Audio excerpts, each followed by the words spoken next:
تقدموا شويه الاخوان بارك الله فيكم. نفسح المجال للاخوه افونسي ان بو سيل بلاي كوم سا كون لاس الباساج او فرير. بسم الله الرحمن الرحيم. ان الحمد لله نحمده سبحانه وتعالى ونستغفره ونستهديه ونسترشده ونعوذ بالله من شرور انفسنا ومن سيئات اعمالنا. من يهديه الله فهو المهتد ومن يضلل فلا هادي له وأشهد أن لا إله إلا الله ولي الصالحين وأشهد أن محمدا عبده ورسوله. إن أصدق الحديث كتاب الله وخير الهدي هدي نبينا محمد صلى الله عليه وسلم وشر الأمور محدثاتها وكل محدثة بدعة وكل بدعة ضلالة وكل ضلالة إلا وصاحبها في نار جهنم. أعاذنا الله وإياكم من حرها وصديدها يوم نلقاه. الإسلام هو الدين الذي ارتضاه المولى جل وعلا لجميع البشر. L'islam, c'est ce qu'a voulu Allah subhanahu wa ta'ala à toute sa création. وبه ختم الرسالات. Et avec ce même message, il a conclu et clôturé tous les messages. يقول الله سبحانه وتعالى وَرَضَيْتُ لَكُمُ الْإِسْلَامَ دِينًا. J'agrée l'islam comme religion pour vous. روى الحاكم والطبراني وصححه الإمام ناصر الدين الألباني حديث عن عبد الله بن عمرو قال رسول الله صلى الله عليه وسلم إن الإيمان ليخلق في جوف أحدكم كما يخلق الثوب فاسألوا الله عز وجل أن يجدد إيمانكم في قلوبكم أن يجدد الإيمان في قلوبكم. Ici dans ce hadith, dans le silsila sahiha, dans ce hadith, le prophète sallallahu alayhi wa sallam dit la foi, elle est en vous, ancrée en vous. Comme tel quand vous portez une métaphore qui dit comme vous portez un vêtement, au départ il est tout neuf. À force de le laver, à force de travailler avec, il va perdre de son éclat. Il va perdre de sa brillance. Il va perdre un petit peu les coutures. En donnant cette métaphore, en donnant cet exemple, il explique et il exprime ce que c'est la foi à travers cela. Il dit, Fas'alullah, implorez le Seigneur, an yujaddid, qu'il renouvelle la foi dans vos poitrines et dans votre cœur. La foi, tajdid al-iman, la foi se renouvelle. La foi, parfois, elle est en ordre croissant et parfois en ordre décroissant. Bien. Et là, l'explication est simple. Si je veux accroître ma foi, la foi d'Yali, si je veux augmenter ma foi, je dois savoir d'abord le curseur où est-ce qu'il est exactement. C'est lui qui va me donner la balance entre le plus ou le moins, ou la stabilité. Bien. Quand ça ne va plus dans la foi, il faut que ça se stabilise. Stabiliser la foi, avoir une projection sur ce qui va se passer. Si ma foi est stable, aujourd'hui, je me pose des questions. Pourquoi ? Pourquoi est-elle stable ? Quand je parle de cette stabilité, il y a un problème.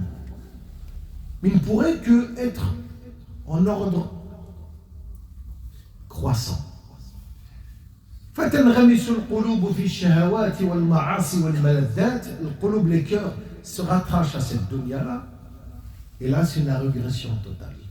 On suit nos passions et nos envies et une régression de cette même foi.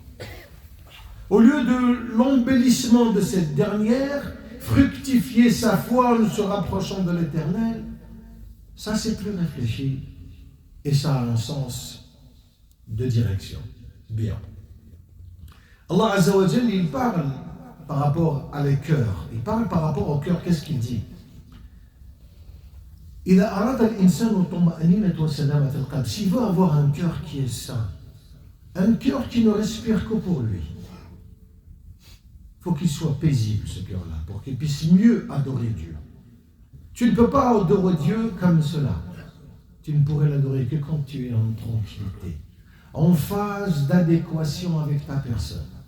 Et c'est pour ça qu'Allah Azza wa Jalla dit Kalla بل ران على قلوبهم ما كانوا يكسبون. Ce qu'ils ont accompli comme dans leur cœur. Cet accomplissement qui vient, il vient pour statuer une posture, un statut.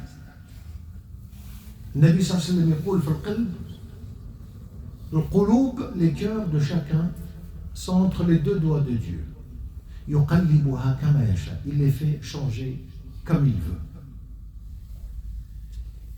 Il les fait changer, et c'est pour ça qu'il y a un dua qui dit Allahu ya muqallib al-qulub tabbit qalbi ala hubbi dinak.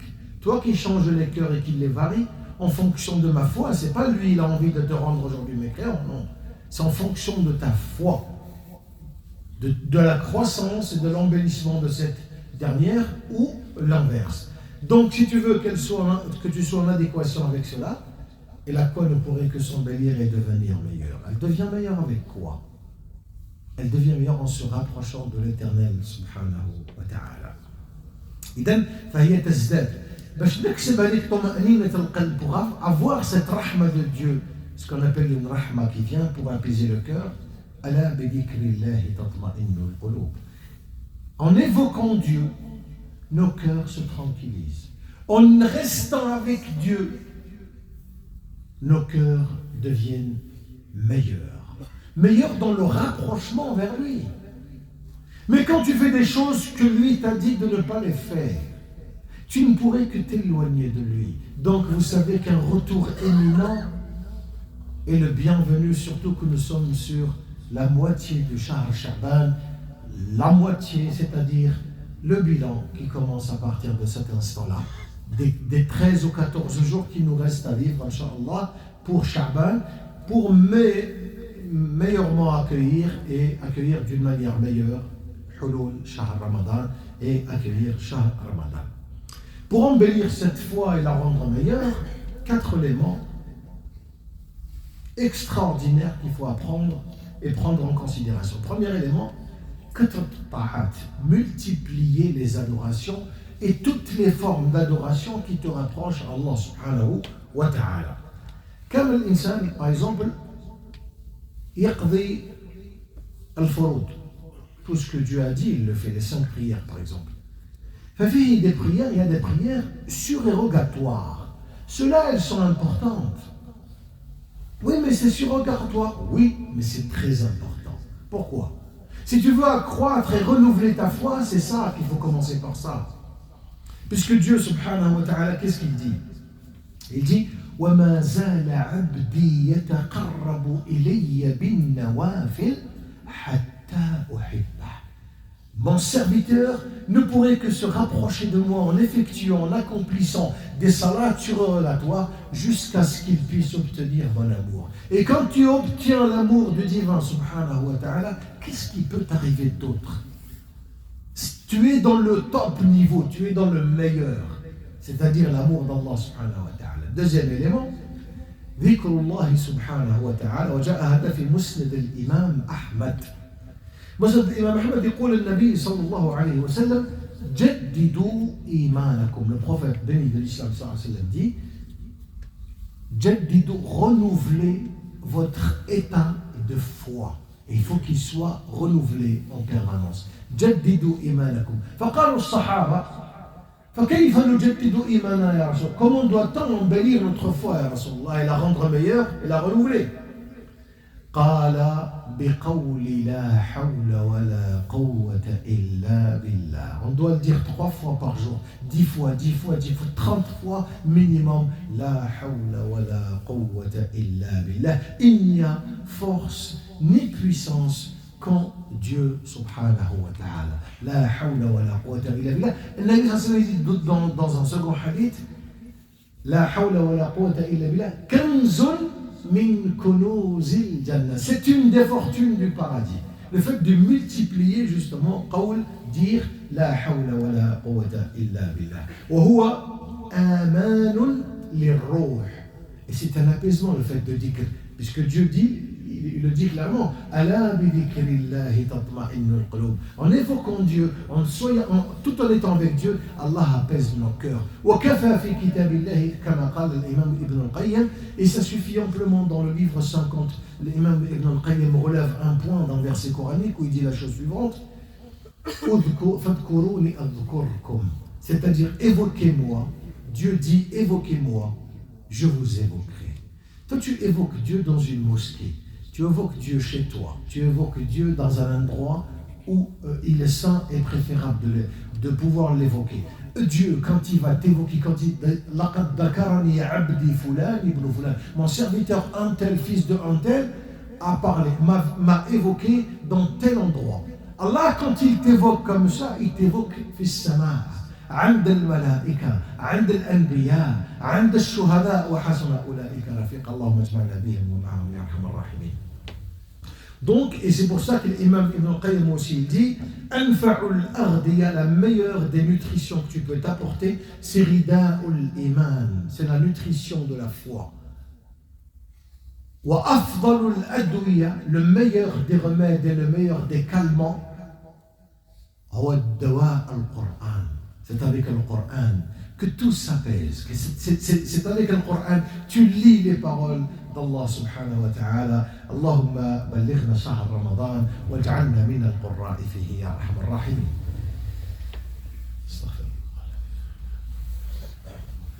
Alhamdulillah wassalatu wassalam ala rasulillah. Al-amr al-rabi' wal-akhir huwa iqamatu as-salah, l'accomplissement d'une prière. Vous savez, quand on accomplit les prières, parfois il y a une lourdeur dans la compréhension de la salat. La salat, c'est pour t'apaiser, c'est pour être bien avec Dieu. La salat, c'est pour être meilleur, elle te rend plus fort. Quand tu passes des moments très difficiles, la compensation de la salat est extraordinaire. Parce que tu déclares ton amour à Allah subhanahu wa ta'ala, lui, tu lui déclares ton amour à Allah Azza wa Jalla. Je ne suis pas bien, fais en sorte à ce que je devienne meilleur. Le fait de dire ça et tu te rapproches de lui, le fait qu'Allah apaise ton cœur et tu es beaucoup mieux que ce que tu étais avant. La tourmente a dit qu'elle passe, les coups de tonnerre ils passent, alhamdulillah. Nisf min Sha'ban, c'est l'heure des bilans. 13 ou 14 jours qui nous restent, il faut les travailler magnifiquement bien. Pourquoi? Pendant tout le mois. Tout ce qu'on fait va monter quotidiennement à Dieu. C'est pas pendant toute l'année, c'est le jeudi et le lundi. Donc ici, il y a uniquement ce mois de Sha'ban, beaucoup de gens sont négligents pour ce mois-là. C'est quoi? Entre quel mois? Entre Rajab et Ramadan. Rajab min al-ashhur al-hurum, les gens s'investissent dans le siyam, le qiyam, sadaqat et tout, mais ils négligent le mois de Sha'ban et ils pensent directement au mois de Ramadan. Allahumma ballighna Ramadan. C'est pour ça qu'il a dit aussi le hadith, Allahumma barik lana fi Rajab wa Sha'ban. Le baraka de Ramadan, quand elle vient, c'est pas le premier jour de Ramadan que tu sens que tu es bien, en osmose avec toi, avec la religion. Non, c'est le mois de Rajab qui te mène vers le mois de Sha'ban, tout en force et en détermination. Le mois de Ramadan, c'est une faculté tout à fait normale. C'est un passage tout à fait normal que tu vas devoir entrer. Parce que tu t'es purifié il y a 40 jours, 45 jours, 2 mois maximum. Tu te purifies et pour mieux te poser les bonnes et les meilleures questions. Et c'est pour ça qu'Allah Azza wa Jal, dans cette même salat, Allah Azza wa Jal dit Wa aqimis salah Inna as-salata tanha 'anil fahsha'i wal munkar wa la dhikrullahi akbar wallahu ya'lamu ma tasna'un. La salat préserve de la turpitude et du blâmable. Déjà, elle te préserve. Elle ne te laisse pas dans ces 2 points de faillite, 2 points de faiblesse et des carences à chaque personne. Donc Dieu te dit, la salat préserve de la turpitude et du blâmable. Le rappel d'Allah, ce qu'il y a de plus grand. Et Allah, c'est, en tant que connaissant, c'est ce que vous faites. Ça veut dire que quand tu viens avec un cœur limpide et tu me demandes le repentir à Allah subhanahu wa ta'ala avec un état de renouvellement de la foi, tu t'expliques avec toi-même d'abord pour pouvoir le déclarer et pour pouvoir t'initier dans cette branche-là. Et Allah subhanahu wa ta'ala dit وَلَكِنْ حَبَّبَ إِلَيْكُمُ الْإِيمَانَ وَزَيَّنَهُ فِي قُلُوبِكُمْ. Allah a su aimer la foi, vous faire aimer la foi, حَبَّبَ لَكُمُ الْإِيمَانَ, et il l'a embelli dans vos cœurs. Donc l'embellissement,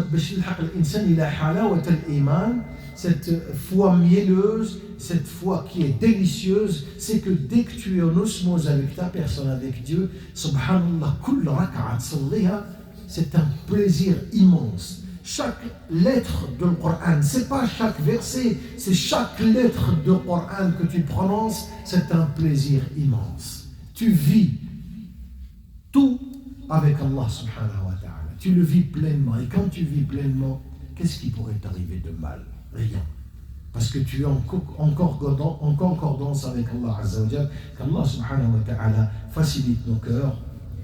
Qu'Allah nous donne cette manière de renouveler notre foi à chaque fois que l'on sent qu'on s'est éloigné de l'Éternel subhanahu wa ta'ala. Allahumma bashirna bima yasurruna wa kaf 'anna ma yadurruna وثبت يقيننا وارزقنا الحلال يكفينا يا رحمن يا رحيم يا ذا الجلال والإكرام. اللهم نقينا من الذنوب والخطايا كما ينقى الثوب الأبيض من الدنس. اللهم نقينا من الهم والغم والبلاء والسحر والعين والكدر. اللهم اجعلنا من عبادك التائبين. اللهم بلغنا رمضان وأنت راض عنا.